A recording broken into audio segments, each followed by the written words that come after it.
By the time William returned in September 2002, the wobble was well and truly behind him, and he was much more confident, as so many students are in their second year. The sun was shining and he had decided that he rather enjoyed life in the old grey tone. Most students move out of halls in their second year, and along with 3 friends, one of whom was Kate, he had rented a smart flat in Hope Street, which belonged to friends of friends. It was another central and attractive part of the town and a conventional move for wealthier students. His other flatmates were Fergus Boyd and Olivia Bleasdale, a friend of a friend and formerly at Westonbirt, a girls' boarding school half a mile from Highgrove, many of whose pupils he'd met at local pubs and parties. The 4 friends had decided it would be fun to share a house several months before, and the combination worked well. William and Kate were still nothing more than good mates when they moved in, but as the year progressed their relationship shifted a gear. As William said in their engagement interview, it just sort of blossomed from there really. We just saw more of each other, hung out a bit more and did stuff. Hope Street had innumerable student flats and there was no shortage of parties that went on noisily into the night. But not all the flats in Hope Street belonged to students, and one was taken by a part-time lecturer called Dana. The poor girl was plagued with students partying 3 times a week, says Brendan Cassidy. She was really suffering, on the verge of tears because she couldn't sleep. One night she got up and went and knocked on the door of one to ask them to keep the music down. The door was opened and who was in the hallway but William? It didn't make a blind bit of difference.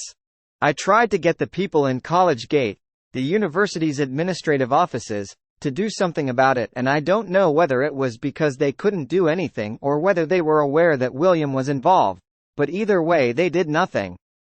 Anyone who invited William to a house party had a visit beforehand from his PPOs to give the flat or the building a quick security check, and they would then get a call to say that William was on his way. Once he was there, he was no different from any other student. He dressed in jeans or chinos and shirt, with a collection of bracelets around his wrist, accumulated on his travels. He danced, he would say badly. He drank too much.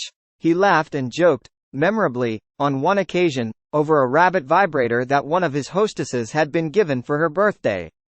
The only times in 4 years he dressed up were for ceilidhs and reeling balls, where he showed off his Scottish dancing enthusiasm, but, despite being entitled to don a kilt, he firmly stuck to black tie.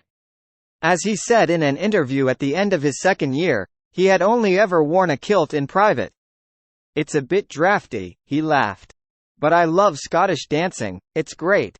I'm hopeless at it, but I do enjoy it. I usually make a complete muck-up of the dashing white sergeant.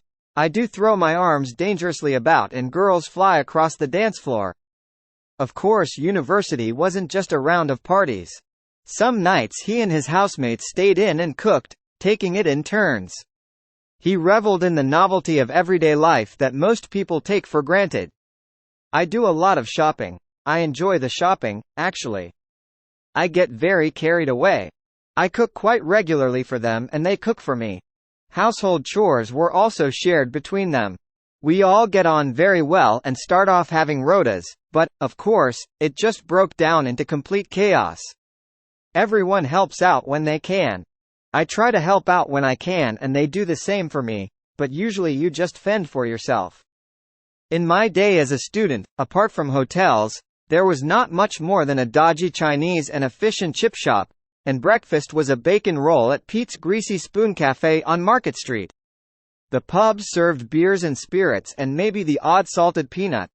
Wine was only served in restaurants and the word gastro had not attached itself to anything north of Hadrian's Wall.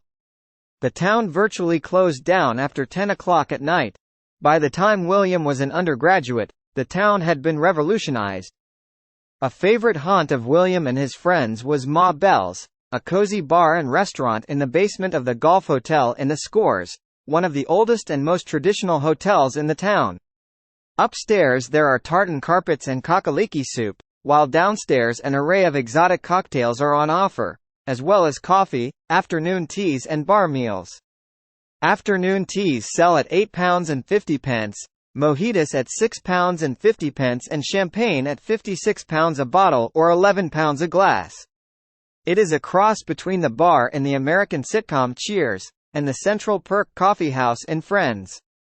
It is big and spacious with bare, wooden floorboards and comfortable deep leather sofas, banquettes in the window seats, and giant television sets tuned to rolling sports channels.